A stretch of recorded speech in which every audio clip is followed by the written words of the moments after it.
So guys, inumaga na tayo, no? Ngayon na tayo, kauwi lang natin. Umaga na. Oras natin, mga alas 6 na. Yun nga guys, siya nga pala, binabati ko yung lahat ng manggagawang Pilipino. Araw ngayon ng manggagawang Pilipino, Labor's Day.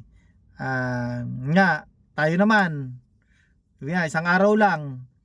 Pero sana naman, no, ang pinaka-importante dito na sana ay marinig ng ating gobyerno yung hinihiling ng ating mga manggagawang Pilipino, lalo na sa probinsya, mga malilit na manggagawa na mapatas pa yung sahod.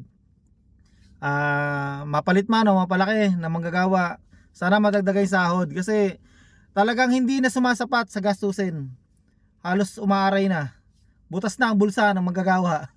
Yun nga, sana narinig tayo ng ating government na mapatas yung sahod. Ito lang yung araw eh. Isang beses lang yan, May 1, Labor's Day. Pero kung di dahil sa ating mga gawa, hindi tataguyod yung Pilipinas.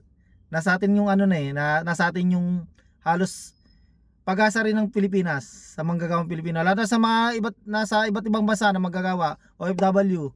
Yun lang. Sana guys, marinig, no. Ulitin ko na Happy Labor's Day sa inyo lahat.